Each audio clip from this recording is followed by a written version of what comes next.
and welcome to episode 36, The Games My Mom Found. I am Mike Albertin, and who are the... I got crash-landed on a ship because I am an idiot. With me today. Stefan JD Blue. Stuart Hughes, yellow. And our special guest. Andrew Davis. No, we're never... Red. That one was off the top of my head at the last minute. I didn't know what to say. I was like, wait a second. I did not think this through. I was like, what am I going to say? Every time you count down, Mike, you have to remember it's like Wayne's World. You don't say 2 or 1. They're silent. We don't do camera. Now, if we did camera, I would do 2 and 1 on the camera, but we don't have a camera. But then every time we talk about past podcasts, we have to do the...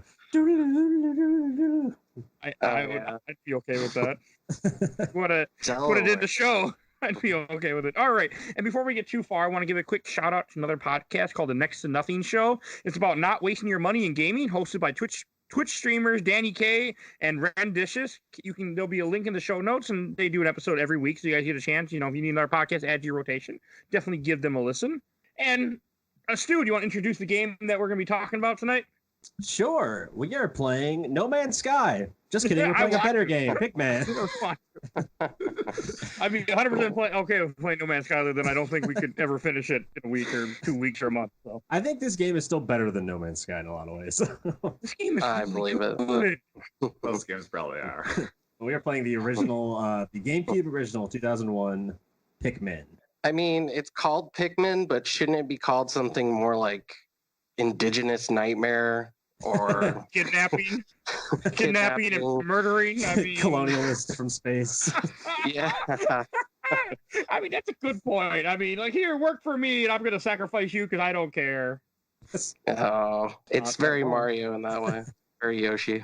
I was also getting a lot of Adventure Time vibes because this does take place on like post-apocalyptic Earth. Hey, spoiler. It's kind of. They never say it. They never say the word Earth, I think, in the entire game. Yeah. Oh, spoilers for Pikmin, by the way. We already spoiled part of it. That doesn't matter, but kind of obvious in the second game that it's like Earth just because of like all the product placement that's just everywhere. Yeah. I've never played the second one. Oh, the second one's so good. I really want to play it now because I played. There's like 7-Up bottle caps in there. Nice. Like, it's right for product placement. Yeah. I played the first one a long time ago on the GameCube, and I never touched any of the others for some reason. So I would love to go back and play the other 2. Or the other 3, actually. This one came out in 2000. Well, the GameCube version came out in 2001, by the way. Yes. We should get that out there. They may have been Nintendo. But no, I never played it. No. I played it back in the day, but I never got very far. I was scared of this game. So that was the problem. The commercials for it were very odd. I don't like time limits. I don't like something that made me feel like, okay, if I fuck up on day 10, I'm going to be screwed by the time I get to the end of the game, not be able to beat the game. Something of that nature was in my head, so I never really got far. Actually, this has a weird tie to last week's game. It does. Yeah, I didn't realize it, but yeah, the director of Pikmin is Shigefumi Hino, and he has worked for Nintendo for a while. He worked for Nintendo for quite a long time. I think he's still working there. But he only really directed Pikmin games and one other game for Nintendo, Super Mario World 2, Yoshi's Island. And that was not. We did not do this on purpose because we don't plan ahead like that. So, I didn't realize it until like the earlier today when I was looking up information about the game.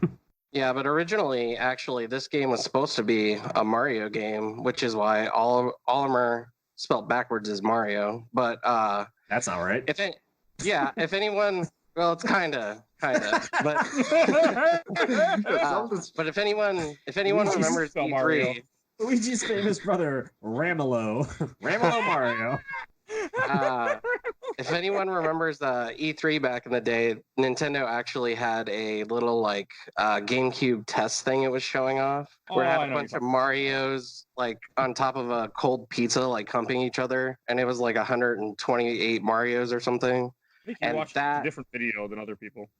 That was supposed to be a game, and they changed it to Pikmin. Don't you love when we just interrupt you while you're trying to talk on the show? Yes. God damn it. To be fair, he's spreading misinformation. I know. Olimar backwards is not Mario. Well, maybe he spells Mario a different way than we do.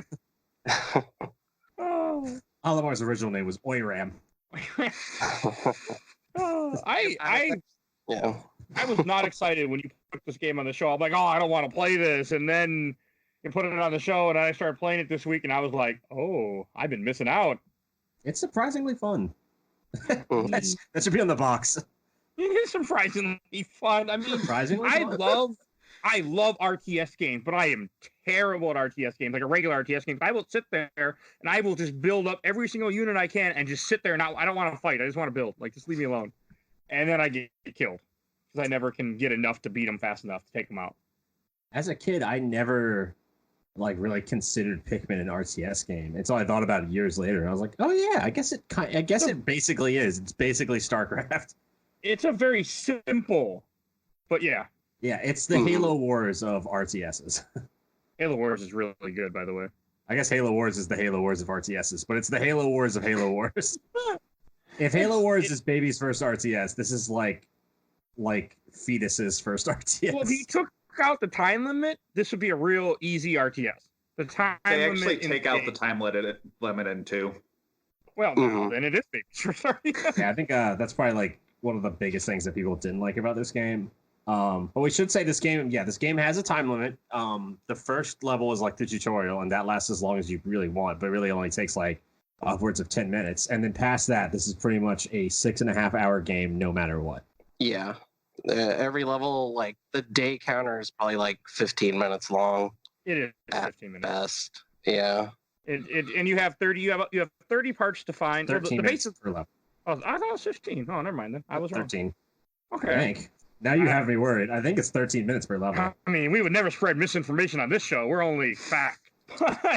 So you have 30 days. Spelled backwards. No. Anyway, this week we played StarCraft 1. Hey, I'm 100% okay with that. If you guys, but that might be hard. Hell no. No. No, this is probably the closest I'll get to really sitting down and enjoying an RTS. I like Halo Wars because the cinematics are awesome and it's a very easy game for me to understand. But I suck at real-time strategy games. I'm just god awful at them. But for whatever reason, when you take out all the shooting mechanics and having to have a whole bunch of different units, and you just narrow it down to, okay, you only have 3 units and you just chuck them at things, it becomes way easier. It becomes way more enjoyable to me. Yeah, I mean, I don't know.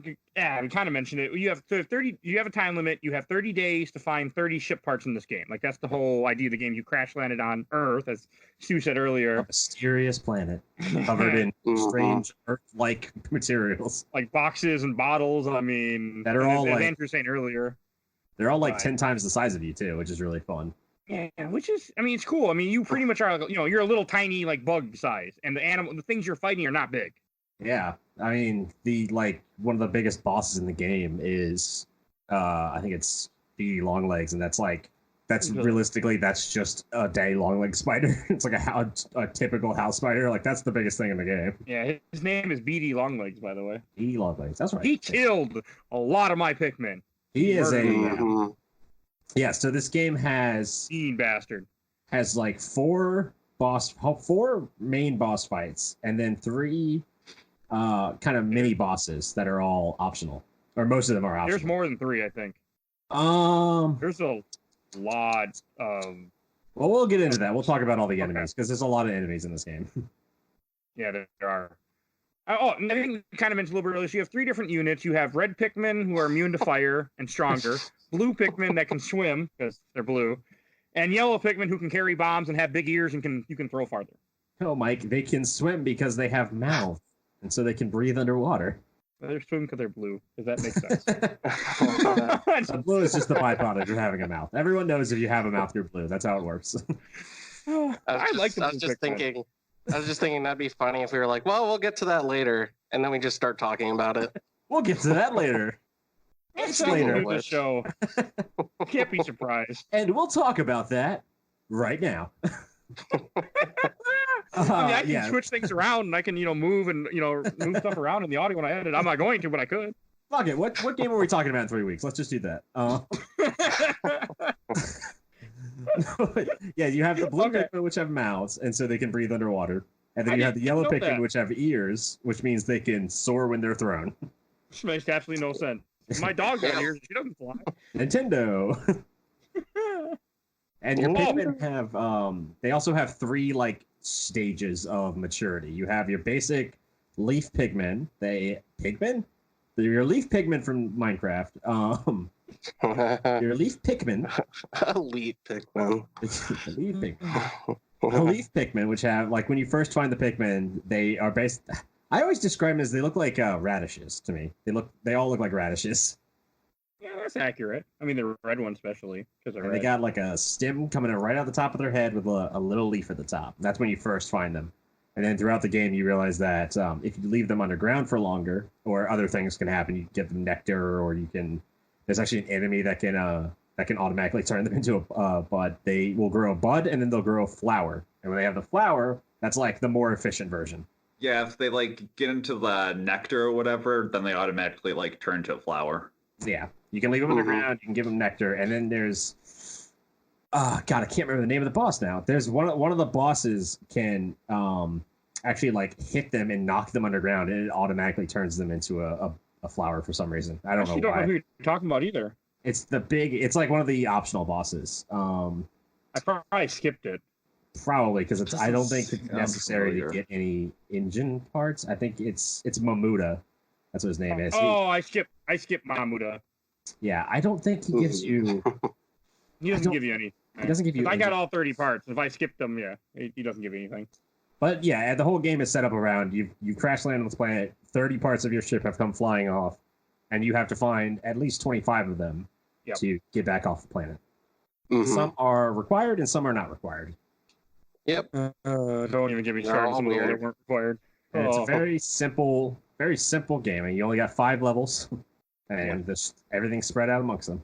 I mean, it doesn't. Like the game is set up where you can easily get multiple parts in a day. Like you're supposed to, essentially. I mean, I usually would get 1 a day, sometimes 2. And the first couple areas are pretty. 3 of the 4 areas are the main areas are pretty simple. I think it's 4 areas, something like that. They're pretty simple, I thought. I mean, you fight different monsters. Like I love throwing Pikmin on monsters, like on a Bulborb or something. That was great. Just throwing them all on them, watching them just kick his ass, and then drag his dead carcass back to get more Pikmin. That was exciting. Yeah, this game is cute. This game is really fucked up, disguised as cute. There's a lot of like really messed up things going on in this game if you think about it for more than a second. You get all your Pikmin by taking either pellets or by killing a monster and sacrificing his body into the little onion, which is like a little spaceship. It spits out Pikmin, and then you pull them up from the ground by their head, and then you sacrifice them to get eaten or do other things to fight for you. Yes. Mm-hmm. Slaves. Little funny noises like while they're all doing it. Little cute they do a lot of screaming too in my game when I was playing. I hear a lot of There's I think if they get killed in the clam, you can hear them go like no or something. Oh, the clam. Man, I've lost so many Pikmin to that bastard. Even though I knew what to do, I was just sacrificing them left and right. The clam players, they are rough. That was terrible. That was very sad. They're made to feel cute though. Like certain times when they're following you around, because that's what they do. It's like one of them will just all of a sudden trip and slam on his face and stay behind. It's just like they can trip on cutscenes too. The worst when they're on your. That's my version of it. I don't know why, because I to this day I don't know what it does. I don't know if it makes it like slightly faster or whatever, but you can pick up 1 Pikmin as well and carry it on your back. Never did that. Oh yeah. Huh. Just we like should give probably communicate throughout a week when we play a game, you know. Well, did you also know that you can get the Pikmin the Pigman? I'm gonna keep calling the Pigman. Did you know you can also get the Pikmin to carry you? I never did that. I didn't know that. Mm-hmm. Isn't it if you like? I thought that was only in the second game, but I thought if you like press a button to like go to sleep or something, they'll pick you up. Yeah, they will. Okay, so that is in the first game too. It's in the first game, yeah. I think it's. Oh god, I can't remember which button it is. If you hold down a button, they will like 5 of them will come over and pick you up and take you back to your ship. Yeah, it's really great for like end game when you've got everything and you're just kind of like collecting extra shit. Just like, it's just screwing around. Oh, you could really fuck around in this game. Like I had enough time when I finished. I was in day 20. I could have easily fucked around and took on the extra bosses. I didn't, but I could have. Like it gives you enough time. Well, did everybody finish this game? I did. Yeah, I did. I got to the last boss. The last boss is fucking. It's optional. The last boss is technically optional. Mm-hmm. I beat it before in high school. I should point that out. You don't need that part to fly that ship. The fucking Alamar pissed me off when I saw what the last part was. Oh, I was mad. I was really mad. No, but you get that good ending. I got the good ending though. I did get the part after retries. The good ending like ties into like how the second game starts out, where you just find out your boss is complete dick and just sends you back to the planet just to get more treasure. Like he's in serious debt because like I think he like invested all of his money in carrots and then a bunch of like space rabbits ate him. Do you ever see your son or like your family in the game? Because you talk about your family a lot in this game. I don't think so. I think it's just like the messages that are like at the end of each day. I've seen like pictures of his family that I think appears in like mail or something in the second game. Yes, in like mail. Yeah. Oh, so that is in the second one too. Yeah, but like that's the only time they're really characters. Like they aren't voiced characters. They don't actually show up at all. But you spend so much of this game talking about your son. Where you're like, oh, my son would love this. Well, this is like this super important thing that my son gave me. That's totally unnecessary to flying the ship, but I have to have it because it's special. Olimar's kind of an idiot. Kinda. I wouldn't use the word kinda. I mean, he still built a spaceship, so I want to give him some credit. It turns out that all the stuff that he's like bringing back for his son as like souvenirs is worth like a fortune at like his home planet. So that's why he's got sends it back there. Part of his ship is just a giant bolt that's like called like the shiny bolt or something, or the extraordinary bolt, and it doesn't do anything, but it's extraordinary. Everything's extraordinary in this game. Yeah. Much as I enjoyed this game, there's some dumb shit in this game. It's just like I was getting. I mean, like every time you get a part, I mean, I did laugh at the dumb stuff he'll say about each part. Like I don't know what it does, but I paid a lot for it. I'm like, oh, Alamar. Yeah, like there's a part where he picks up you get a Geiger counter, and he's like, at some point I should really he makes a note where he's like, sometimes I turn it on and it makes a bunch of noises and I just turn it off again. I should read the manual on it at some point. It's like, god damn it. Like, why do you have all these? Why do we have to go get these parts? Oh, we forgot to mention the best Pikmin at all in this game. The mushroom Pikmin. Oh, fucking Christ. I had to restart a couple times. I didn't realize you could whistle after they get turned into a mushroom to turn them back to normal if you whistle a bunch of them. I didn't know that. I just watched 30 Pikmin. There's a boss you fight in this game, big mushroom, that after you fight him, if you don't kill him in the first round and you let him get back up, he shoots out this purple spores. And if you're not careful, he turns your Pikmin against you and they just murder you. If you don't, but you have to whistle at him, turn him around. Oh, I had to restart a couple times on him.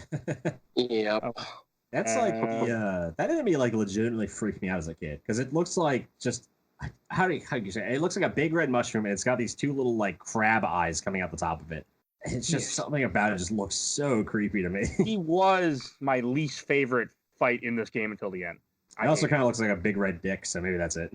It's a very aggressive looking penis. I didn't see that when I was playing this, but hey, he was not nice. Yeah, he's a real bastard. There's a lot. I mean, like this game looks really cute, but don't be mistaken. The boss fights in this game can be real assholes. Like B. Longlegs we mentioned earlier stomps around and he's got like a little radish body, and like he'll stomp around for a little bit, and he'll get tired and kind of like rest, and that's when you throw all of your yellow Pikmin onto his body, and they just start ripping him to shreds. But he can like wait for that. He can like step on, like if you've got a big, you cannot take a lot of Pikmin into that fight because if you take more than like 20, you're guaranteed to lose 20. Oh yeah, because that happened to me. I brought a bunch in that fight, and what he'll do is he'll stomp them. Like I mean, because your Pikmin will attack his feet like idiots, and they can't hurt his feet. He'll just pick up his foot, and go, "That's nice," squish, and all of a sudden you just see the little spirits. Every time a Pikmin dies, besides the little cry they make, you'll see a little spirit of Pikmin rise, and I'm like, no. It's very terrifying. Especially when you bring a large army in. and your large army don't make it out. You're like, oh, no. Like, Just one of the worst devastating. enemies in this game, those stupid polywogs, especially the yellow ones. They're giant frogs, and they'll jump up above your Pikmin. If you don't do it right, and your Pikmin are underneath it. I had one where I wasn't paying attention. It jumped up and landed on my whole bunch of Pikmin. I'm like, oh no! I just watched insta dead. I had to restart a couple times. I was very sad when they would die like that. That's why I always Well, how does everybody play this game? Because I know I've got my strategy for like keeping. Everyone has like their Pikmin that they tend to favor. Most people like the red Pikmin, but I think everybody. I've talked to a lot of people that play this game differently. I use red Pikmin mainly at first. I started using more blue Pikmin as I got farther, and because I had more, but I would say mainly red. Red were my go-to. Yeah, mainly red, just because like they do more damage. Mm-hmm. Yeah, they're like the strong arm guys. Yeah, whereas, which doesn't really come into play as much as you'd hope. No, I mean blue Pikmin. The last level I used a lot of blue Pikmin because there's a ton of water, and I really hate hearing blah, blah, blah, blah, blah, blah, in the background as I'm running along somewhere. I really hate that. Yeah, losing a Pikmin in this game is you can't really play like if you play StarCraft and you lose a single Marine, you don't really feel it. When you lose a single Pikmin in this game, it's like awful. Little ghost comes out, and often you see them like get squashed or something. It's just like, no, it was so cute. Or the worst is if you don't gather all your Pikmin at the end of the day when you close the day off. Yeah. Oh my god! I always feel bad. You see the little Pikmin running to the campsite to get on the onion. The onion leaves, and he just gets eaten by somebody. And I'm like, yeah, you cannot stay on planet during nighttime in this game. You have to get off planet because it just becomes too dangerous. They come out at night mostly. Mostly. That's a reference to something that I don't get it. Don't worry about it. Yeah, like any Pikmin, you got to make sure at the end of the day you've got all your Pikmin either with you or in their little onions. So you can go up to the onions at any point and deposit Pikmin. They automatically go back in at the end of the day, but you can deposit them at any point. I think they're also fine if you didn't pluck them yet. Yeah, if they're in the ground, they will survive. Yep. That's like generally how they survive without you there. I like that they have that because like otherwise it would give the sense that these things are just getting eaten up like by the mouthful, and you have no idea how they survived without you. But there's just so many, and they just stick underground and hope nothing finds them. And then from watching a lot of videos on this game, if you did play the Wii version, you actually can throw your Pikmin farther, I think, or at least easier because you had the Wii mote to point. I actually did play the Wii version. The only thing that's like worse about that one is I don't think there's there's like no there's no like control to like put your Pikmin in like a straight line or anything. Oh yeah, you can put them in a straight line. Huh. Yeah, this game also has like if you're one of the most using annoying. I could learn how to get them kind of behind you or like up against the wall a couple of times when I had to run through fire, but I could never get them to go in a straight line. No, if you use the C stick, you can like, I think you could change like, you can like put a direction for them. Yeah, they like chain out. That would have helped in the final boss fight because there were so many times I was going to the final boss and I would go with 100, get to the gate with usually about 95 or 98 because somebody went in the water. Yeah. Can you imagine if Kojima directed this? Like your Pikmin would be like all camouflage against the wall. You wouldn't be plucking them, you'd be peeing on them and get them out of there. Like, my God. Pikmin Peace Walker. You wouldn't have a whistle, you just have a giant cigar. Yeah. You just start use the smoke signals to lead them. I'm just imagining like the sorrow scene where you're just like facing all the Pikmin you let die. That would be the pain. Oh, God. It'd be the pain, but instead of bees, it'd be Pikmin. Now I want that. I want someone to make that scene. Olimar just walking through a little river and all the dead Pikmin just hopping there, missing an arm, missing a head or something. Just Olimar climbing up a ladder of Pikmin for an hour and a half. Oh God, I forget. I think the game does actually show you how many Pikmin at the end of the game. It does show you how many Pikmin you killed or how many died or anything like that. I think it shows you that after each day. Actually, it shows you every day, and at the end, like they also give you like a little graph too, where it's like I don't like every time it gives you the graph. I'm like, I don't know what the fucking graph means. And, like the graph doesn't seem to apply to any of the numbers. I'm not sure what's going on. The graph will see how many I think you have altogether, like your Pikmin. Oh, okay. Like I never. But it just like really it kept going like up and down, and I was like, I don't know what this applies to. That means you sacrifice a lot of Pikmin. You have to read it backwards, is what it is. Oh, it's Japanese, so yeah. You have to read it right to left. And earlier we did mention. I wanted to talk about this real fast. We did mention one of the optional bosses, which I never saw because he didn't have a ship part, so I didn't bother him. Is Mamuta, who apparently is called the god of all Pikmin. That's a technical name here on the Wikipedia. Oh boy. Well, he isn't like. I never even saw him. He isn't like aggressive. He's aggressive, but he's not like. It's kind of weird. He's not like a dangerous enemy. He's very easy to beat. Because like he doesn't kill your enemy. He just replants them on the ground, and then they turn back into flowered Pikmin. So it's actually good. He's actually in the first area too, where I did not know that. I did not find him. It can be annoying to like try to pluck Pikmin in the middle of a battle, but if you have a bunch of like, you could take out like 100 leaf Pikmin and go fight them, like 100 red leaves and go fight them, and just let them all do their business while he's playing him in the ground. It's not a bad way to get flower Pikmin. It's not a bad way to like cheat the system. That's cool. See, I learn new things every time we talk about this show. Yeah, I think in the second game you even get I can't remember what it is. It's like a megaphone that like calls Pikmin out of the grounds.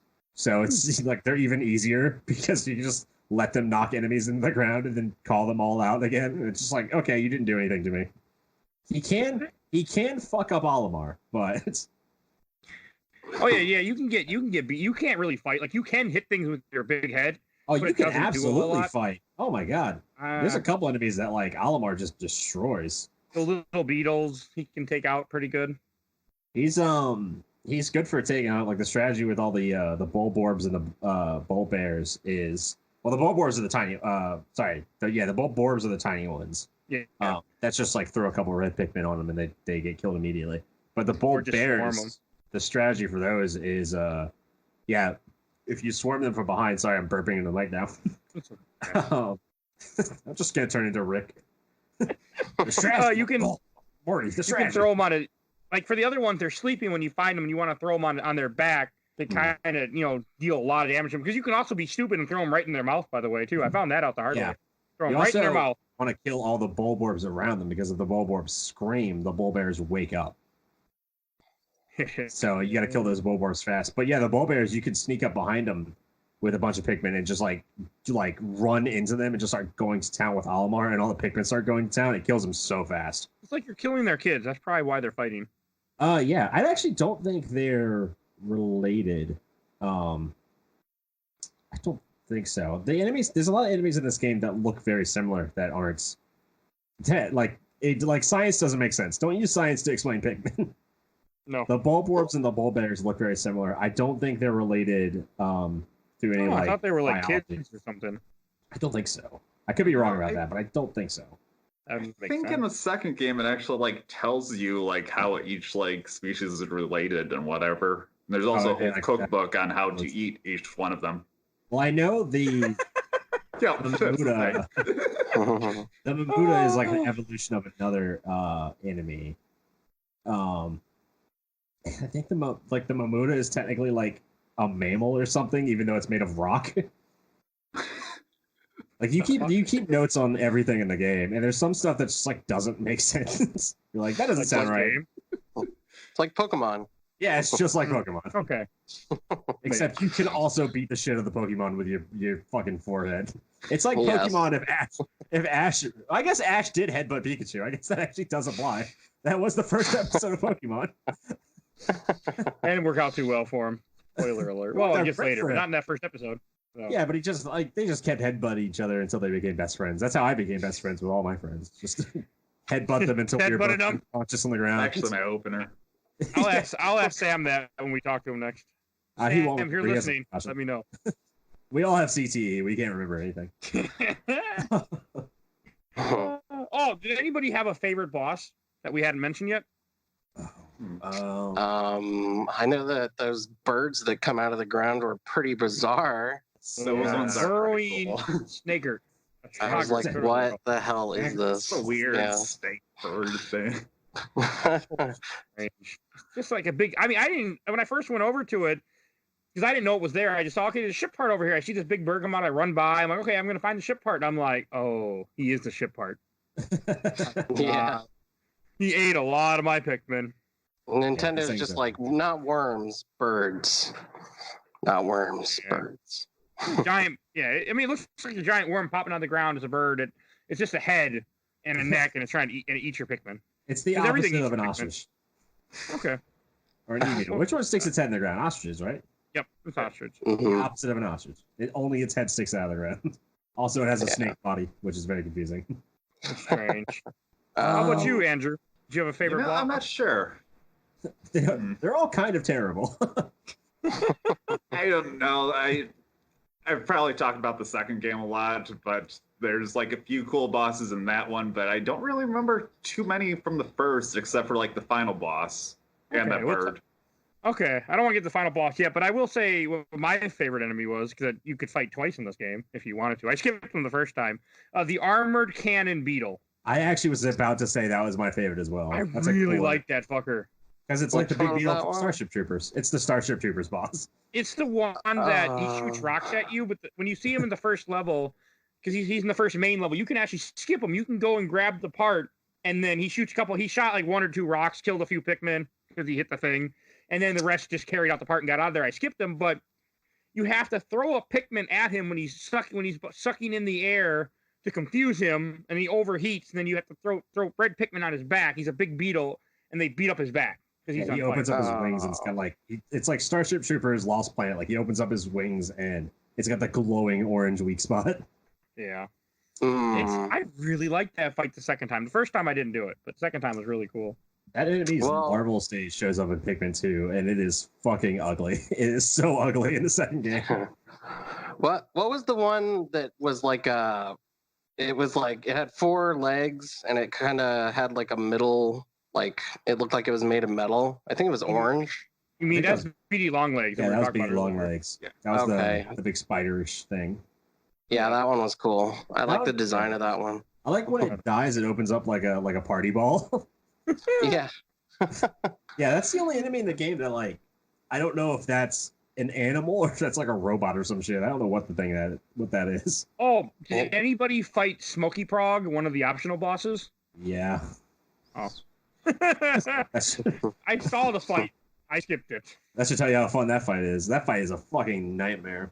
He looks like a giant, like he looks like a giant salamander that would come out of a Silent Hill game, just crawling after you, and it's just weird. He is like he's like a Majora's Mask type boss, like very creepy, like covered smoke. You don't actually know what it looks like because it's a smoke monster.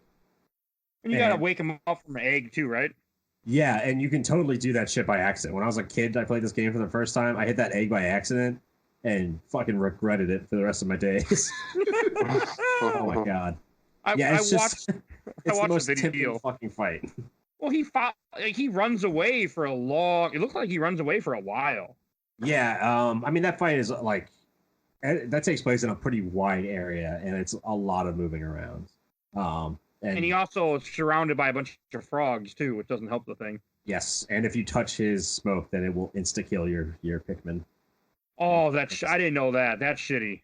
Yeah, it's I don't know how to describe it really. The smoky frog is kind of like, I think you write down like in one of your notes or something that it's like a Mamuta, but it's like corrupted somehow. It's probably like pollution or something, a pollution monster. Smog. Yeah, smog. They just took smog and they make it Smoggy Prog. Oh, it says here that Almar believes that it's malformed larval Mamuta. Okay. Doesn't really explain what it actually is. It's a mongoloid. You'll never know, because I don't think that shows up in any other game. No, just pick one. I wanted nothing to do with him. I just didn't even bother. I skipped a few of these bosses. I just wasn't interested. You don't have to fight them. Yeah, that's why I skipped them. Yeah. I was trying to get 30 out of 30, and like 100% the game, and so I was like, yeah, I'll try I got everything. 30 parts. I mean, I got all 30 parts. I just didn't fight the optional bosses that didn't give me a part. Yeah, you don't have to. Yeah, you really don't have to fight a lot of stuff in this game. It's really more of like, what can I get around? Because you only have 13 minutes a day, so it's like you really have to plan out. Okay, where am I going to go around? There's walls in the game. There's walls made of twigs and walls made of stones. You gotta like take those down, shortcuts. Because every time you find an engine part, the way that you get that back to your ship is you throw a bunch of Pikmin on it, and it's the best animation. Because you like surround the part with like 40 Pikmin, and they all pick it up and start dragging it back to your ship. Something like that they make. It's great. There was multiple times where I just let them go back to the ship and I wasn't paying attention. And I was like, oh, that's weird. My Pikmin number is going down. What the fuck's going on? It's just like they ran into like a fucking bull bear or something. Yeah, because if they're carrying something and they get attacked, they just keep going until they run out. Then they stand there and go, well, that's nice. Brother John just got killed. I'll just stand here and watch Sister Sue get killed too. It's just, I still have it a couple times. Did anyone name any of their Pikmin? No, I just names are always in my head. He's gone native. Olimar. Well, actually, we'll talk about that later.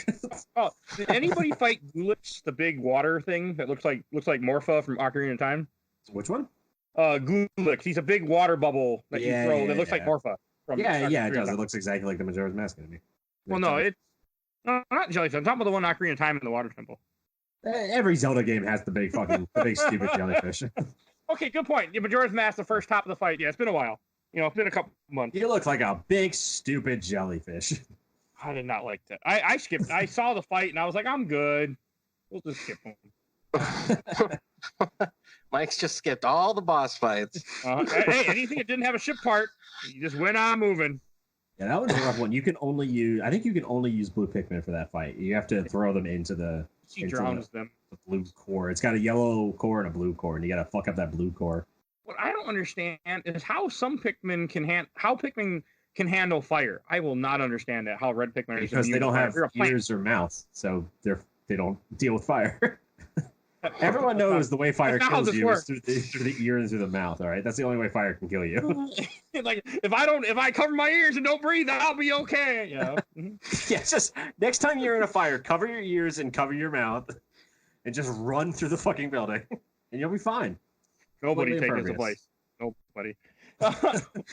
Oh, but I did like it when you fight the fiery blowhogs, and they blow fire, and the red Pikmin like, that's nice, and they just beat the shit out of them. I did smile very much so when that happened. I really, that was one of my favorite enemies, those fiery blowhogs. I just like seeing something blow fire and do nothing. They're great too. I mean, especially if you're using the red Pikmin, it's just like, I don't give a shit about you. All I used for a lot of the game until the last level, I used a lot of red Pikmin. Blue Pikmin were the last level, and yellow Pikmin, I only had like 50 of them. I barely ever used them. I didn't like them. I really hated the bread bugs in this game because they look so disturbing to me. But isn't that the one that has a ship part in it? You have to like grab it. Yes, I think one of them has a ship part. I think. Yeah, I can't remember. There's so many ship parts in this game, and there's a bunch of enemies that are just holding on to them. Yeah. I'm gonna spit them out when you kill them, and I always like it when the first ship part you get is the engine. It's like, how lucky I am! The engine landed right next to my ship. Yeah. Well, if you put the engine on there, magically you can fly the ship, so you really don't need any other parts. Oh. You don't need your Geiger counter or how about the massage seat? You need that. Yeah, you need your couch cushion. Hey, the pilot seat is required. You need the pilot seat. You don't need the massager. You need the pilot. You need the pilot. It just looks like a car seat that someone ripped out of a car. Probably was. I mean, that's the whole idea of this game is that, like we were saying earlier, you're on Earth and you're an apocalyptic version of Earth where all the humans are dead or something. I don't know. My favorite is like there's so many dumb shit parts that clearly don't do anything that he just has in there, like the analog computer. It's just I didn't think about that too much. Doesn't clearly is a toy computer. I think one is the secret safe, which is just a piggy bank. A giant piggy bank. Okay, isn't it the last one you get? Yeah, that's the last one you get. Yep. I died on that boss 3 or 4 times. I was trying to beat it at night. I couldn't beat him. Okay, I'm going to go to sleep. I'm gonna get up. I'm gonna beat that boss. So I get it up. I watch a video how to beat him. I beat him, and then the piggy bank drops out. And I'm like, really? All this for a fucking piggy bank? I was like, fucking game. I was very upset.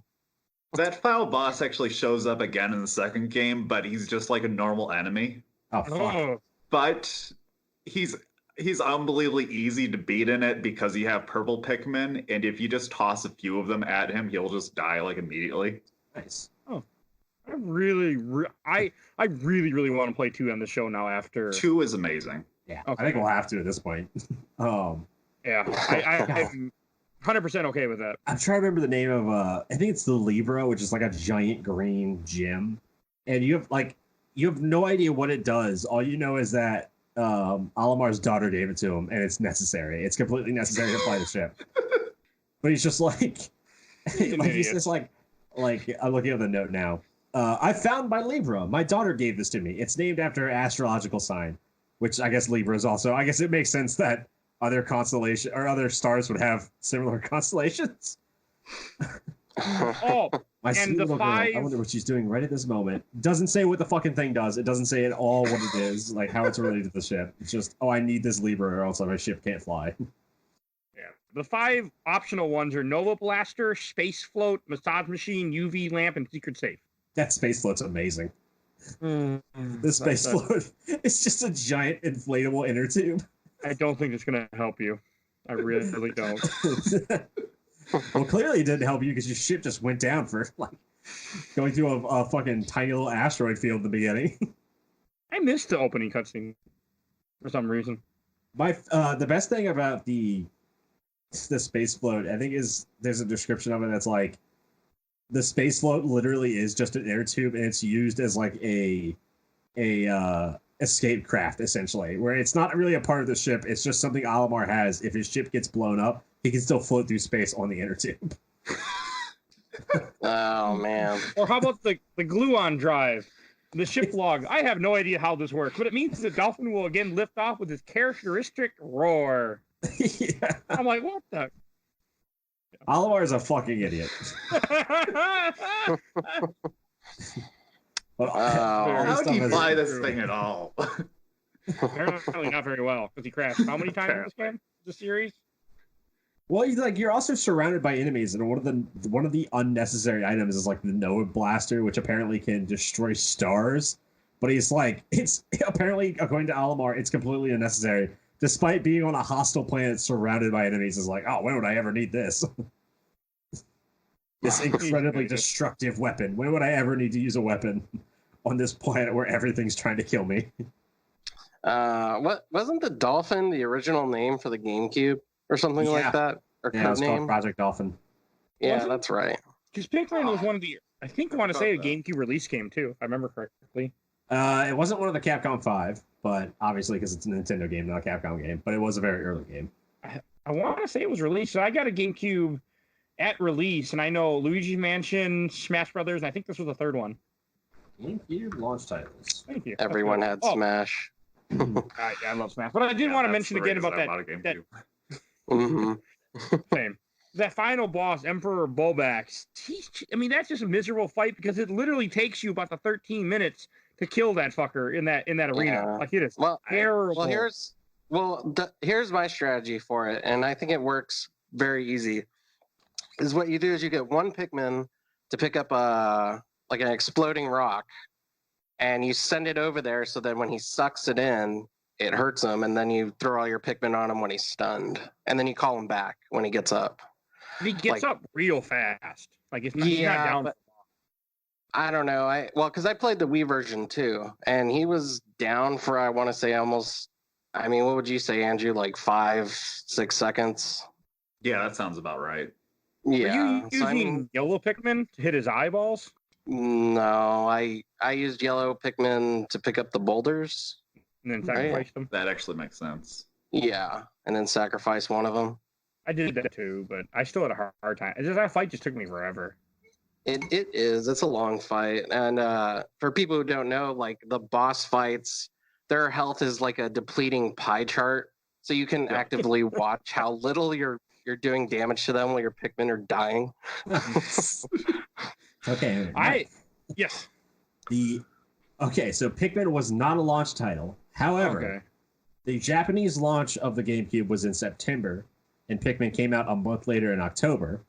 Then the US launch of the GameCube was in November, and again, Pikmin came out a month later. Oh, okay. So, I just remember it. It did come out before launch, technically, but it was not a launch title. Okay. Project. Because it took an extra month to port. Okay. I know I played it. I didn't play it till later, but I remember it being early.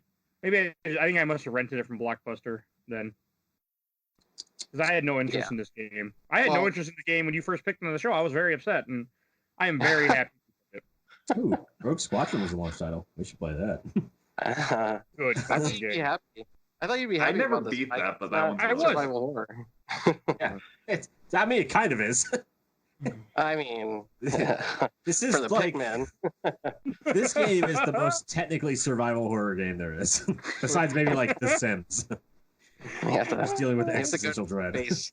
You have to go to space at night because of nocturnal animals eating you. Yeah, I mean, it is kind of. You have to collect. You have a time limit. You have 30 days, or else you'll die. Well, the bad ending is you don't really die. Okay, so it's kind of odd. You try to launch, and it's the same as the good ending, where it's like your spaceship is launching. Let's just talk about the endings of the game at this point. Let's talk about the good ending first, because the bad ending makes the good ending way different when you think about it. The good ending is you get your spaceship, you launch out, like you're launching off into space, and it's like a shot from above of your yellow, red, and blue Pikmin on the ground, looking up at you, staring off, watching you disappear. I think if you collect all 30 parts, that's when I can't remember if I got 30 parts. Somebody else tell me if you didn't get 30 parts. Did you see all the other ships launch off the planet too, or is that only the best ending? Yeah.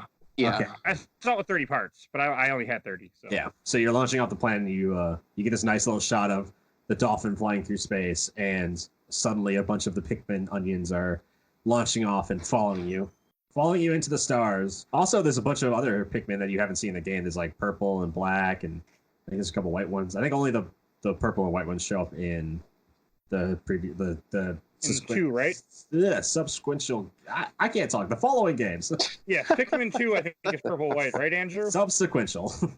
Yeah, 2 is purple and white, and then I think in the third one they add in rock and flying. Yeah, wings. They never added in the black Pikmin. I'm not sure. That's to my knowledge. And then there's also Hey There Pikmin, or whatever the hell it's called for 3DS. Hey there, Pikmin. Hey there, Pikmin. Or sorry, it's Hey Pikmin. It's just Hey Pikmin. There. It made sense. I just like the idea of it being like a southern version of the game. Like, hey, let's go there, Pikachu.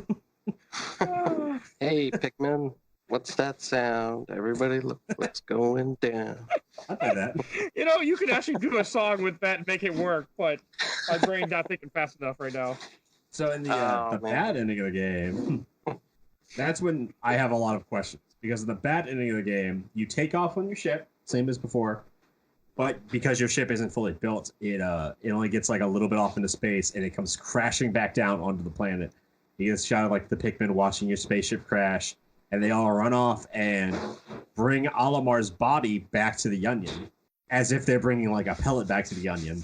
Oh my god. And they go up to the bottom of the onion, and Olimar gets sucked up into it, and it shoots out a bud, and Olimar is planted in the ground with a little Pikmin sprout coming out of his head. Now this raises a lot of questions. That is really terrible. Because the implication of that is that Pikmin are actually like parasites, and that what you're witnessing is not what the original Pikmin were. That they were just taken over. Like the sprouts in their head are what the Pikmin are, and the actual animal thing is like something that they've just like attached onto. It's like that Pokemon that's like the crab with the mushrooms coming out of it.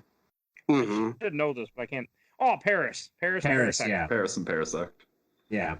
Where it's like super fucked up if you think about it for more than a second. Pikmin's the same way. If you think about it for more than a second, it's like, wait. And also, that means in the good ending, when all the onions are following Olimar into space, they're just like spreading this terrible man-eating parasite into the galaxy. Olimar is responsible for the Rachni Wars. I'm playing like full Alex Jones now. These Pikmin are turning the freaking frogs gay. If I had to write a fan fiction about this, I'd say that as soon as Olimar leaves, the Star Trek theme starts playing, and we find out it's just Captain Picard the whole time. That's his real name. There was an episode of like the original Star Trek where they all had like plant parasites taking over their brains, right? Yeah, they did. Yeah. Yeah. So yeah, it fits perfectly. It's just like it raises so many questions where I'm like, oh my god, like what if the second game of the series was like Olimar having to kill Pikmin because like his family was taken hostage or something? Like they've got his son. Turns into like Kerrigan from Star Trek. It's like they can infect your brain. It goes full Starship Troopers. How great would the second game be if it went full Starship Troopers? I now want just like a spin-off just based on the bad ending. I didn't see the bad ending, but that is really terrifying. Like I would have been very upset as a kid. Called like Pikmin 2019. It just looks exactly like Doom. It just looks like Doom, except they all have little sprouts in the top of their head. It's afraid of us. This is the gritty reboot we've always needed. Yeah. Would you like to know more? Yeah. No. That scene of like when they have the brain bug in the cage and they're like probing it, but it's just one of the big onions. It's still censored though for some reason. Oh. I'm just imagining like the little sprout coming out of the top of the captain's head, and it's still the scene from the movie where his brain gets sucked out. Like it's still that gory. What's the difference between a Pikmin and a citizen? You like good onions, a dead onion. It's just throwing onions against the side of a building. It's hard to say, can. Oh my god! Oh god! Make it happen. That right now. That's the Starship Troopers remake we need. Get the fuck out of here with your it's gonna be faithful to the novel. I can't see Nintendo agreeing to this idea. I just can't. You thought Mario Brothers was weird. Wait till you see Pikmin Troopers. Paul Verhoeven's he's still knocking around. He could do it. Actually, I don't think his fate in like the second game's like any better. Like his horrible boss like sends him back to this planet. Just he sends him back like... to the parasite. Maybe the boss is like got the parasite in his brain, and he's like he's sending Olimar back to lead more Pikmin into the universe. Like wants him to like pay off this like debt that was all his boss's fault. Your boss is a complete dick. Like Paul Verhoeven, whatever you're working on, quit it. It's not worth it. Work on Pikmin, the movie, instead. Oh, one thing I do want to mention that we hadn't mentioned yet before we move on to listener questions. I do want to say that the reason why he calls Pikmin is because they look like Pikmin carrots that he likes to eat. Yes. That is. I thought that was stupid but funny. Yeah, it's also kind of fucked up. Where it's like, you look like a carrot. I'm gonna call you a carrot. It's like, don't eat them, Olimar. Also, they're parasites. They've got faces and they look cute. Don't eat them. We don't eat cute things on this planet. What if the Pikmin are the reason there's no humans left? Oh, you are right though about the leaf being like a parasite thing. There is an enemy in the second game called Bulbmin, which look to be Bulborbs that act like Pikmin. So yeah, I think you are right. They are parasites. I forgot about that. There's also those fucking antenna beetles in the second game that can like take your Pikmin from you. They emulate the whistle and they like steal your Pikmin away from you. Oh, that sounds terrible. Fuck those guys. I really want to play Pikmin 2 now. Like really bad. It is a parasite. That's fucked up. Also, it's fucked up, guys. I love that the like Pikmin like hum like a slightly like different song, like depending on how much of like each color you have. Yeah, I think so. Like I think if you have like equal amounts of like each color, then they'll like hum the Pikmin theme. Mm-hmm. That's cool. The only reason to ever have equal amounts of each color. I never did. I think like there's times where I had like there were moments in this game where I was walking around with like 10 yellows, like 20 reds, and 70 blues.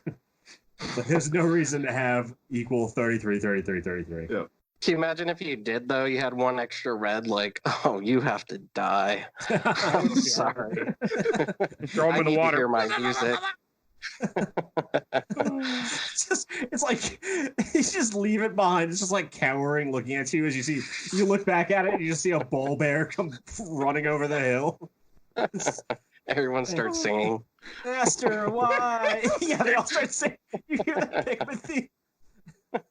It's like the scene from like Deep Blue Sea. It's just like Samuel L. Jackson giving the speech. The shark comes out. It's like that with a bull bear and a cowardly. Oh my god! I agree with you guys though. This is a survival horror game. It's not the way that you would not for you, Alamar, exactly, but it's survival horror for somebody. Pikmin. Yes. It's got very real parallels to Columbus and the Native Americans.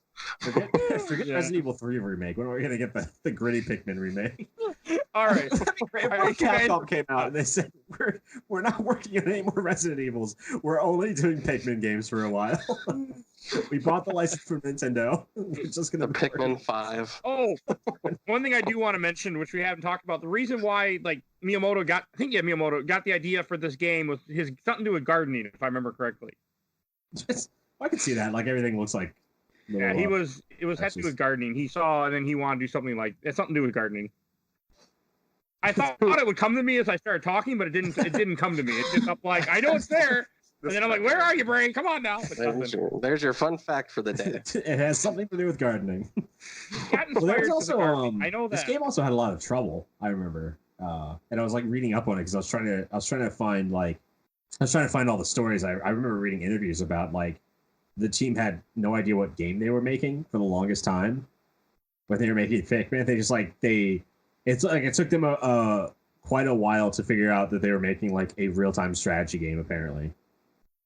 Like, I don't know if it was God, I wish I could find it. Like, this is gonna end up being the same as my stuff thing. Picking up mine though, so I remember reading interviews where like Shigefumi Hino was like explaining that he didn't like even he wasn't fully understanding what kind of game he was making until they were like developing it and he saw like all the Pikmin like carrying like the remains of big enemies, and like that's when he got what the game was supposed to be. Like well into development. Oh wow! And only Nintendo can get away with that. Only Nintendo could make like 90% of a Mario game, change it, and be like, "Oh yeah, this is what we wanted to do."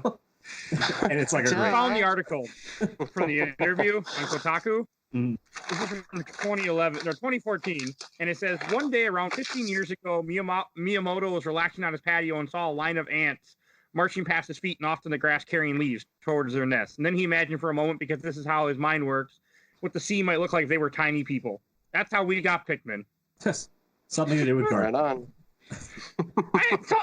Okay, so I remember the story wrong. What can I say?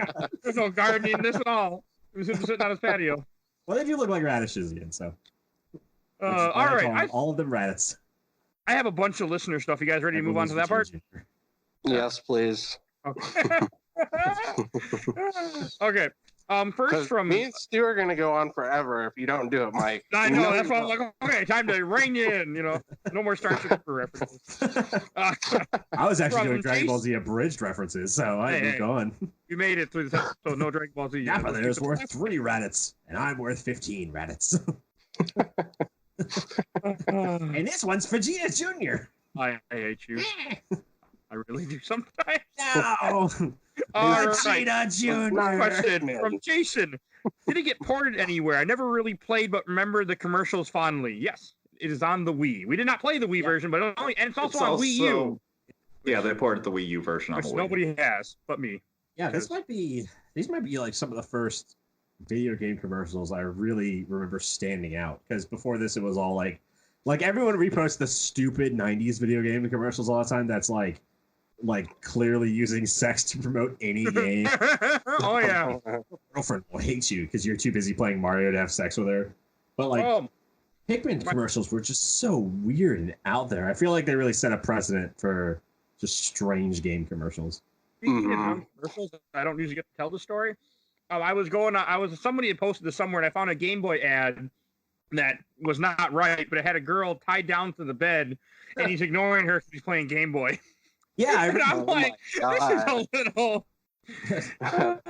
Florida man ties down girlfriend to play Game Boy.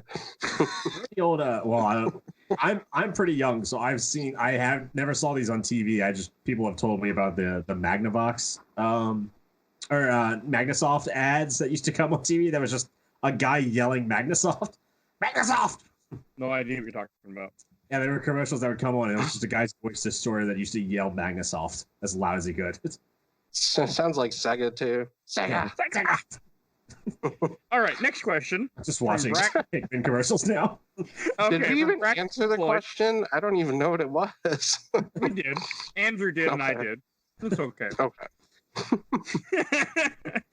From Bracken Floyd, how do you guys or your mom feel about the time limit? I didn't like it at first. My mom never played this game, or found it actually, but you know. So, the time how does your mom feel about the time limit, Stefan? Ask her. I didn't mind it.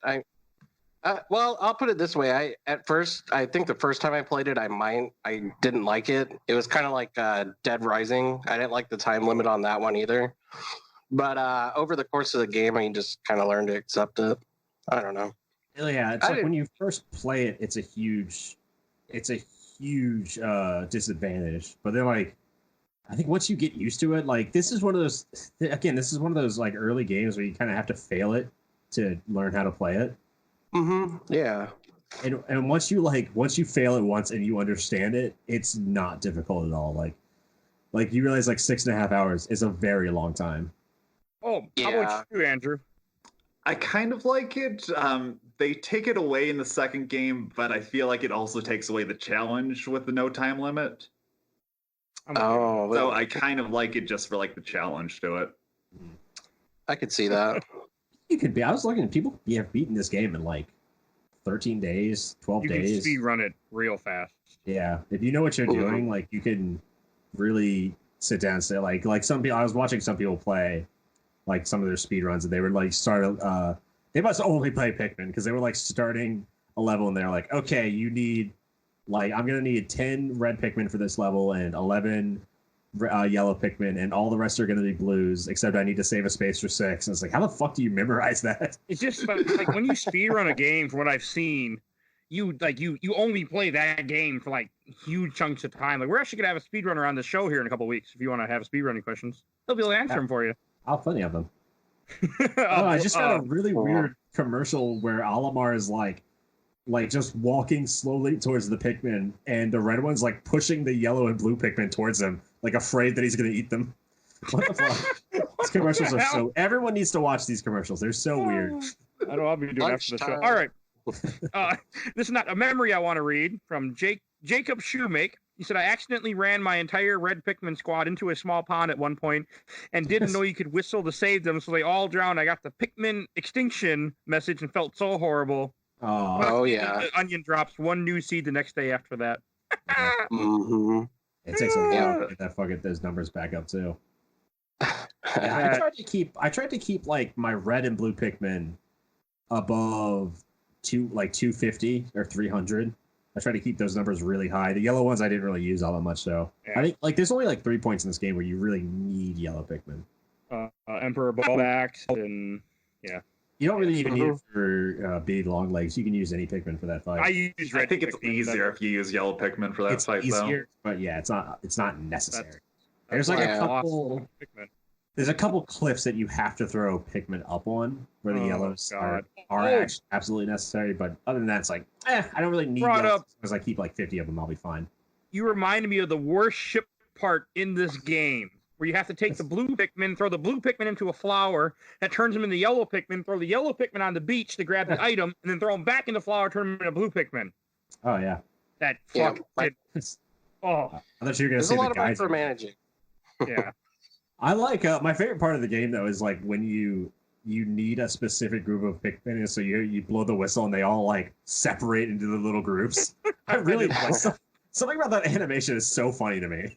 It's just a group of 100 Pikmin just separating into 3 tiny groups as quick as they can. Like, I'm blue, you're blue, over here, blue. Like, over here, blues. Yeah. Fall in line. And if they have bomb rocks, they'll go in their own little group, too. Yeah. We didn't even mention the bomb rocks. Yeah. You can get bombs in this game. Yep. I think... they're bomb rocks. They're bomb rocks, yeah. Yeah. Can only the yellow Pikmin pick them up? Yep. You can also kill a lot of Pikmin if you're stupid with them, too. Yeah. You can also kill enemies pretty quickly if you're smart with them. I never did that. Yeah. They're best used on the walls. They're really best used on the stone walls to make shortcuts. Those shortcuts really save time. Yeah. Oh, there was a couple instances in this game where they would build up a twig for me by accident, and then the twig would lead to like a puddle, and then the red Pikmin would build the twig, go up the stick, and then and I'm like, where'd my Pikmin go? And I'm like, oh, I see the stick, and I'm like, you bastards. Yeah, okay. So yeah, that'll be one complaint I have is that sometimes, because you'll have to use blue Pikmin to build stuff sometimes, like bridges over water, and it takes a lot amount of time, and you only have 13 minutes in the day, and you're just like, come the fuck on. Pretty much just like set them and then run away. Like it's like, quick. All right, I'm gonna leave 50 guys out here, and then I'm gonna walk away and go do something else. That's what you're supposed to do. You're supposed to go do other things, not Well, the annoying thing is like when you forget about them, where it's like at like the end of the day, you realize that you're missing like 30 Pikmin. You're like, where are they? Where are they? Yeah. I'd look at the map every so often. I'd be like, how the hell did you guys end up here? Because when you're running around with all the Pikmin, they'll get caught up and stuck in random places, and you won't realize until near the end. And sometimes I see the timer counting down like 10, 9. I'm like, well, you're fucked, Pikmin. You can go die now. There was a point where I saw like you have the map, and the map shows you where all the Pikmin are. It's either red, blue, or yellow, or green, and green means it's a Pikmin underground. And there's a point where it's like the end of the day, and I open a map, and there was one green dot on the other side of the map, and I was like, how the fuck did you get over there? What happened to you? Like, I'm not going to make it over there. I don't know if I'm going to go save your ass. I just let him die sometimes. Oh, I do have a couple memories I want to read. Well, 2 I want to read in an order that kind of have to do a lot, like at least how I felt as a kid when I played this game. First one from Aaron Roth. And we rented it once. I couldn't play it because it gave me really, really bad anxiety. It was added to the do not touch list alongside Majora's Mask and the various underwater levels in other games. I'm the same way. I never touched Majora's Mask till this damn podcast. Never touched Pikmin till this damn podcast. So, because the timer just creeped me the hell out. And I'm like, nope, can't do it. And here Survival horror confirmed. Yep. I hate survival horror games too. Weird. Does that mean Majora's Mask is also a survival horror? There's a lot of horror in Majora's Mask, though. Let's just change our rating system in the game to is this survival horror or not? That can be the name of our show. Survival horror or not. Survival horror or not. All right. Other thing I want to read is from Matt Willoughby. I tried to play it. We'll try again if it ever gets re-released. Keeping the Pikmin alive at all costs gave me hella anxiety, so I didn't last long playing it. It really is. It is taxing when you start seeing them all die and everything. It can be scary. It's hella taxing. There were a couple times where I had to restart a level. I'd be like, nope, that went bad. Just turn off the GameCube. And I would only play a level at a time. I'd play a level, go for a walk, come back, play another level. I had to play it in parts a lot of times. Just yeah. It's just a taxi game. Oh, and this one I really like from that a guy gave us a comment from Adam Derling. My father played all of them daily for long stretches of time. I know in one of them he had it beaten on the lowest amount of days possible, 13 ? I just like that story. I like hearing of people who might not be gamers, or in this case might have been a gamer, playing something and really enjoying it for what it's worth. Mm-hmm. Yeah. My friend Sean, his dad was 74, I think, or something. He was getting up there, and he fell in love with Resident Evil 4. So, I mean, hearing stories like that are cool. Yeah. To this day, my dad is to this day, I've got 2 funny video game stories about my dad. One is how we got Scarface 2, or the Scarface video game, which is like Scarface 2. It's a continuation of the movie on the PlayStation 2. And he doesn't die. They changed the ending. Yeah, they changed the ending. He survives, and he's got to reclaim his drug kingdom. It's actually a pretty fun game. But it is a good game. I had to actually kick my dad out of my room one night when I was like 12 or something because he just wouldn't stop playing Scarface. And I was like, Dad, I'm trying to go to bed. It's a school night. It's like, come on. Cute though. That's a good story. It is. And then I don't remember the other one. Oh yeah, and my dad is also convinced. The other one is that my dad is convinced that he played Max Payne 2 at some point on the PlayStation.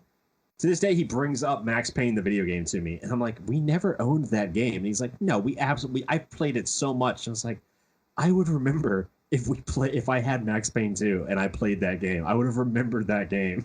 He's like, no, I played through all of it. And to his credit, he remembers that, parts of the game really clearly. I'm like, we never had that. did you play with like a second family? What's going on? We never owned Max Payne 2. Where did you play Max Payne 2? Family that he plucked them out of the ground. I don't know how he has so many like crisp memories of Max Payne 2, but I swear to God, we've never owned it. I've never seen him play it once. Yes, we did, Stuart, too. The Stuart's actually a clone because the real Stuart got taken off to be put into the Spartan program. Yeah, that's what a lot of people don't know is my full name is actually Stuart Scarface Max Payne Hughes. It's very hard to get a job. All right. This one is funny, so I want to read this from Charles. It was one of the games I considered buying. I couldn't read the last name. Considered buying when I purchased my Switch recently. Then I realized it never came out on Switch. I guess I just assumed because every fucking thing else in the world has come out on Switch. You're right. It should be on Switch. It really I was should thinking be that the entire time playing it. I was thinking this game needs to be on the fucking Switch. I could play Yoshi's Island on Switch, but I can't play Pikmin on Switch. Come on. I mean, Pikmin 3 is going to be on Switch, I would say, soon. Because everything else on the Wii U is on Switch, except for the best damn Wii U game, Super Mario 3D... not Super Mario 3D World. Yes, that's what it is. I think just every Nintendo game needs to come to the Switch at some point. Yeah. Oh, just another one I want to read. Games, I don't agree with this, but I'm going to read it anyway. From Robert Benefield. Until if/when a remake happens, I would say stick with Pikmin 3. Original Pikmin has not aged well. I completely disagree. I thought this one aged really well. I think a remake of this would be fantastic. I can see the other games being remade having priority because they're like longer games and they've got more to them. But I think a remake of this game would still. I don't know if I'd say $60. Depends on how they remade it. But if they remade this and threw it on the Switch for $30, I could see it selling pretty damn well. Especially a pack with both of them, that would sell for $60. Oh yeah, just sell a pack. I sell all three, yeah, or probably 1 and 2. The Pikmin Party Pack. That'd be a cool name. The Pikmin Party Pack. It's yours, Nintendo. You can have that name for free. I will kind of agree though that it does look a little muddy on the GameCube, and it doesn't look as good. It looks better on the Wii. Yeah. When I first played it, it was really muddy, and then my eyes got used to it. But I was playing on an HD TV. That didn't help the situation. But you are right. It is really muddy at first until you start getting used to it. Plus, the screen tends to crack a little bit. I have a few more I want to read. At least the last one from this group, and I got one more post with some questions. I from Matthew Kraft. I played like 20 minutes on the GameCube, but really took it with the Wii Play control versions, which I didn't play. I know you guys are talking about that. Yeah, it looked easier. I was missing the Switch controls playing this game. I when I got my Switch, I was like, these are the dumbest controls ever. And now every game I play, I'm like, this would be better on Switch. Pikmin Party Pack, Nintendo. Pikmin Party Pack, make it happen. All right, I got a story I want to read from Kyle Johnson. I got this game, the GameCube, on Christmas the year it was released. Played it for a while. It ended up on a 14-hour road trip. So my parents picked up a power inverter. So my brother and I could play the GameCube in the car in the back seat. About 5 hours into the trip, the car overheated, so we sat at a truck stop, and I was able to finish both Pikmin and Luigi's Mansion on an 8-inch CRT in the back seat of a 2001 Pontiac Grand Am on the side of the freeway while we waited for it to cool down. That's awesome. That was funny, man. That was just funny. I had to share that. Well, that's awesome. That's great. You know why they were able to take the GameCube with them? Because it had a handle. That shit was portable. It was a lunchbox. Best system. Name one other system that came with a handle. You can't. That's right. A handle was great. Suck it, every other console. All right. Another one. Yes. I was always jealous of those people who had the little like TV screen that you could connect it to like the PS1 and take it mobile. Oh my god, I was. Do you remember there was an era where people were taking like original Xboxes and they were obsessed with making like laptops out of them? Do you remember that period? I remember that. Yeah, my friend did it with his Xbox, his original Xbox. He turned it into like a laptop so he could play Xbox games on the go. Nowadays, you could just use it like an actual laptop. But before laptops were like decent. Modding Xbox, the original Xbox, easy. A lot of people would mod that. I remember that back in high school.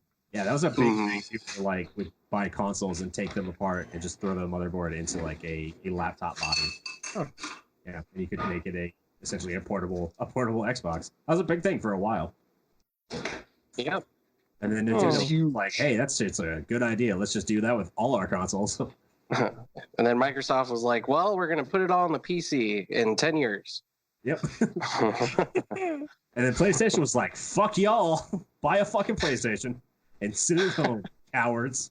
There's a lot of good regular Xbox games that I would love to play on the show, but I don't know if any of us have an Xbox. So like Halo 1 and Halo 2 and Halo 3. I do want to play those, but that's soon. One of those soon, Mike. So soon. Oh, I have a couple more things I want to read. There's a few more, then we'll get up the shelf. Then we'll get to a special segment we haven't had in a while.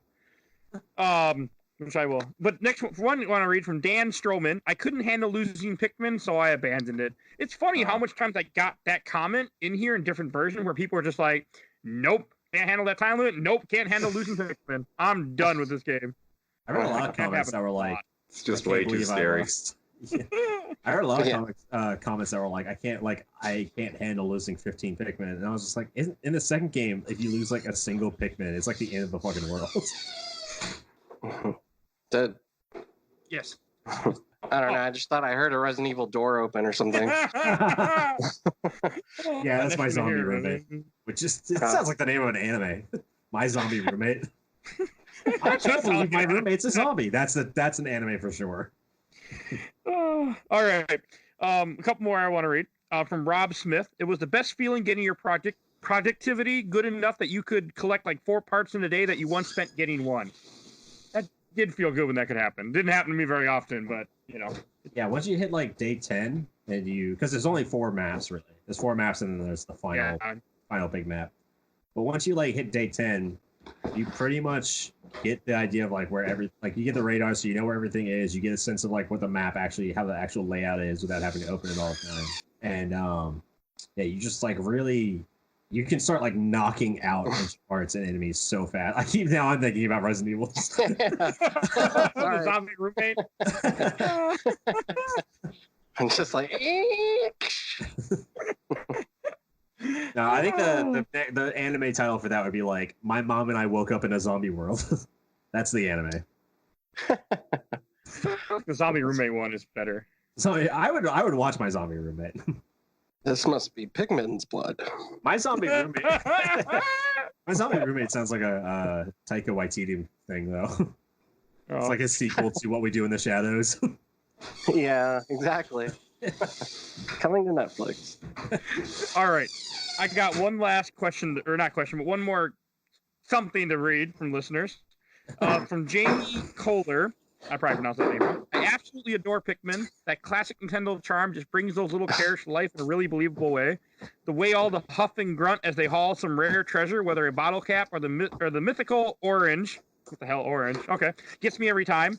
The wail and accompanying ghost when one dies is truly heartbreaking. I'm not one for strategy games usually, but it's impossible to not be taken in by the wonder of the Pikmin world. I agree with that. I really like that one. It's a neat little world. It really was. And I like that a lot of people actually did comment when I asked for comments about this game, and a lot of people had good things to say. I mean, a lot of people were like, that game terrified me, but they knew of it.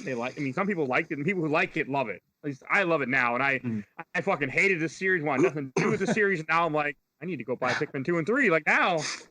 I will admit, I did not expect people to say, like, this game terrified me. Like, I would never imagine people saying that about Pikmin. This game has this game does have a pretty good following. And, like, it actually does have, like, interesting lore to it. So this game, so it's like any game that looks cutesy, but, like, has, like, some deeper, darker shit to it, people just eat that shit up. All right, I think we haven't had in a while. We haven't had a C fact on the show in a couple weeks. I've got one. If unless somebody else has one too. Oh God, let me pull out my title here. Hold on. So let's see. The full title of our C fact segment, which I always have to read it's been a while because it's so long. It was for all intents and purposes: I'll see you in Shell, you son of a beach. And then I wrote down how the tides have turned. I don't remember if that was part of the title or not. It's been a while. It has been a few weeks. I can't remember our last fact. But since the game we played was about mammalian fishes. Oh. What happened just now? Did your zombie roommate fall or something? Did somebody just die? Andrew, you okay? Oh, yeah, I'm fine. Is this Andrew's blood? It's just like, there's a cartoon fight going on in the background. Just hear like a wooga. Tiger uppercut. Since we played a game about mammalian radishes, I figured that a good sea fact would be related to the sea cucumber. Okay. That's a segue. So I actually have two sea cucumber facts. The first one is that sea cucumbers don't have a brain. Their nervous system is actually like a ring of nerves around their entire body. And second, sea cucumbers breathe via their anuses. Oh my god. Yeah. Also, sea cucumber spelled backwards is Mario. It is, yeah. Oh god. All right. I think it's gonna go shelf for box. That's my new like dumb fact for everything. And non-C, do you want to go first? You know, Stefan spelled backward, non-C? Right? No, it's Noffets. Non-E? Noffets. Noffets sounds like a Doctor Who villain. We're start calling them non-fets. Non-fets. Would you like to? If I play D&D, that's my new handle. DJ Noffets. DJ Noffets. Actually, it's a great name. That's perfect. He's a cleric. No, he's a bard. He's a DJ. Oh, it's DJ definitely Noffets. a bard. Oh yeah, that's right. Oh god. Welcome to the stage, DJ Noffets.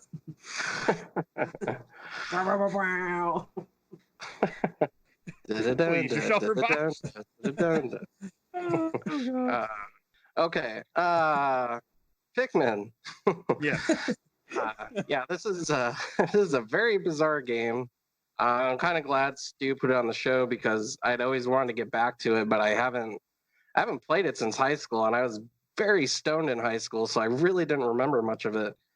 And it's a good game. I mean, it's really charming. It's kind of bizarre because you're basically sacrificing these native things to help you repair your ship that's for some reason named a dolphin, which was the code name for the GameCube. Nothing makes sense, but it's all great.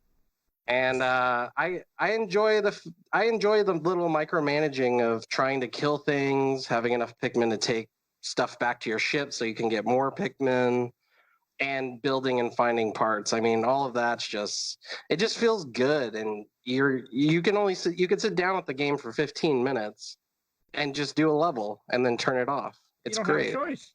Yeah, you really don't. And You don't have a that's choice great. to do it longer. So DJ, what was it? Niffets? DJ Noffets.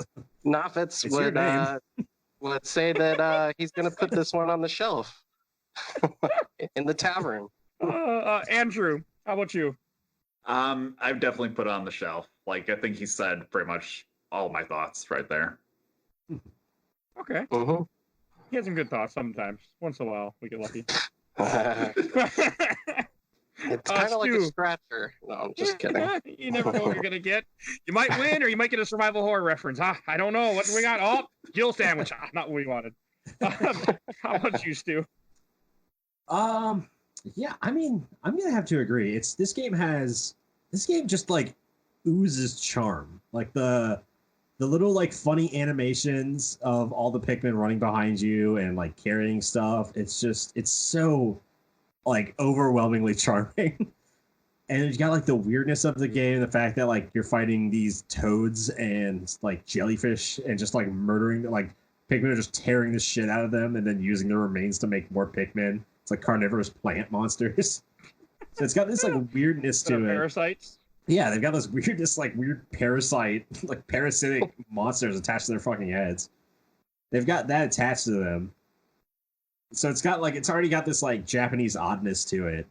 And the fact that they look like little radishes is really cute. And they all have like pretty, like I said, they all got pretty funny animations. Them like separating into little groups is so fun. The game is also just like, I mean, I know we said that like the Pikmin are different colors, but the game itself is also really colorful. I remember this being a really colorful game when it came out, compared to like Rogue Squadron 2, we just mentioned, also came out around the same time. And that's a Star Wars game that looks like dog do. I like that it kind of has like almost like a claymation like aesthetic to it. Yeah. And a lot of the commercials were done with like that kind of style too. They were done with like. I actually think like the box art of it is like claymation. I would believe 100% believe that. Second one for sure, and the first one might be too. The second one, really, you can tell. Yeah, they had a lot of commercials that looked like they were done with like some kind of paper. They're very odd. But yeah, the commercials of this game are also fair. Like this is one of those like little Nintendo projects where they're just like, fuck it, let's just be as creative as we possibly can. And it works out. I really enjoyed this game. I almost didn't pick it for the show. The only reason I picked it is because I was watching like Mike Burn Fire videos on YouTube. He does like playthroughs of Fallout and stuff. And he has a random video that's called like which Pikmin are tastiest, where he breaks down which Pikmin are the tastiest in universe via which animals eat the most of them. Like if you send a swarm of Pikmin, which ones will get eaten more. Actually, I love that in the second game, like one of the last things you can unlock is just a cookbook on how to eat every single creature in the game. That's great. For Breath of the Wild. So yeah, this game is just super fun, super charming. It's definitely going on my shelf. Okay. I didn't think this game was going to go on my shelf. I remember playing it as a kid and enjoying it, but I didn't think it would still be on my shelf. Having played it again, I can say it's definitely still on there. Okay, I'll go last. This is definitely going on the shelf because I fucking loved this game, and I was not excited. I didn't want to play it. I was upset when I saw it on the schedule. I'm like, oh, I don't want to play Pikmin. I didn't, when I was a kid, I could never get far. I didn't like it. I've always thought Pikmin was stupid. And here I am, and I had a great time. Like, I couldn't stop playing the game. I was just having a blast. Like, it was a game where I felt comfortable. Like, I can play for 15 minutes, and I can maybe do a round or two. And I always wanted to play. It wasn't like Resident Evil on this show where I'm like, I don't want to play. I don't want to play. I have to play. I don't want to. I mean, I couldn't wait to sit down and play the game. I mean, I would watch videos to kind of get an idea of what was coming up sometimes, or maybe if I did a part, right or not. But it was a ton of fun. So it's definitely going on the shelf, and I'm so happy that you did pick it, because it was a game that's always been on my list to play, and I never would have played. Like I never would have hooked up my GameCube again if it wasn't for this show. And I'm so grateful that I did. Yeah, I kind of feel like this lines up with that, like how we all felt about Parasite Eve. We were like, oh, we're glad this was on the list, even though at first we were like, I don't know. That's more of a freaking obscure title. This is kind of more known, I feel like. Well, I think we can all sit down and just be thankful that Mike Burnfire was showing up in my recommended videos on YouTube. I am. That's the only reason it's always on the list. Oh, and one thing before we introduce next week's episode, I do want to say, because I've been reading about the bulb min, which are the Pikmin that are kind of take over, like the Sprout takes over the little bull bears or little bull, whatever the hell they're called, bulbarbs. Oh my God, they're freaking, like the picture shows a thing like looks like it's slobbering, like it doesn't have a brain anymore because the brain got eaten by a zombie. And I'm just like, wow, you are right. Like they are parasites, whatever the hell they are. These things are terrifying. We need to stop this terrible Pikmin outbreak. All right. I think I'm going to, since it's my pick for next week, I'm going to introduce it. That's what Project Resistance is about. Huh? This is what Project Resistance is really about. Stop the mastermind. Oh my God! You know what? That is so weird that they line up like that. Go ahead, Mike. We'll talk about that next week too. We're playing Resident Evil Operation Raccoon City because I hate my co-host. Yes, that it's so weird how like every time on the show something lines up. Like Rutger Hauer dies. We're playing a freaking game that's like Blade Runner. Yep. Something always happens. Weird. It's actually worrying me. Like I'm worried we're gonna play some game that's gonna create some terrible like schism in the country. No one ever put Gettysburg on here. We're gonna cause the next Civil War. And then this is funny. I'll mention it next week. But if anyone's still listening, I'll mention this joke. So we're playing Operation Raccoon City next week, and the following week we're playing Friday the 13th on NES. And a guy had commented, we should have played this week because it was the first Friday the 13th in a long time. Some people don't plan out very well. The guy in charge just lines up. It's so weird. I think that came out of nowhere. No one really plans for Friday the 13th. No, I didn't think about it. But somebody made a comment on the Facebook group, said, I feel like this is a cry for help when you're playing these two bad games in a row. And I'm like, also, the next 6 games on the show are all going to be spooky games. So we're starting our Spooktober early. Yeah. I hate Halloween myself. Month and a half, I guess. I am not excited about any of the 6 games we're playing in the next. Mike is gonna love all of them. I didn't even pick the next one, and I've been playing through it because I beat it. I beat Pikmin so quick I couldn't put Pikmin down. Oh, this is Mike's revenge for having us play the first 2 Resident Evils, as he's having us play Raccoon City. Yeah. All right. Before we go any farther, I think we should start wrapping this up. So, because then we're going to start saying things I don't want us to say. So, if you guys get a chance, please follow us on Facebook, Twitter, Instagram. I'm constantly posting different screenshots of whatever the upcoming game is. So next week, you're going to see a lot of zombies and a lot of bad, terrible stuff. Zombies Operation and Raccoon and ghoulies. Oh my! Yes. Would you like to know more? That's like a Takayo line. Always feel free to share this podcast with other people. We want to keep doing more, so please keep letting people know how great we are, and please leave us 5-star reviews on iTunes, which I do not say enough, which I really should. We have a few, but slut us out, bitches. Please tell anyone, tell anyone to listen to us. Download us, subscribe to us, download us on every computer you get a hold of. Please keep spreading. We don't need fans. We need whores. Get out there. Spread us like AIDS. Spread us like, oh my God. Spread us like Pikmin. Just start taking our. All right. Oh, and our intro came courtesy of Balby, aka Mike Stoney. The song Cool Kid Squad from his EP Bite the Bullet. There'll be a link in the show notes. We also did mention that other podcast in the beginning of this episode called Next to Nothing, which will have a link in the show notes. If you need another podcast to add to your rotation, please take a listen to their show. And thank you, everyone, for surviving the terrible nightmare of Pikmin that we just endured and sacrificed many little alien people that are actually parasites. Can we put that on the shirt? Just games my mom found, spread us like AIDS. Spread us like Pikmin. Spread us like Pikmin. I never said AIDS. I said Pikmin. Just give one of us like a little sprout coming out of our ears. The back of our head. You know what? Have a great night, everybody. Bye. Bye. Bye.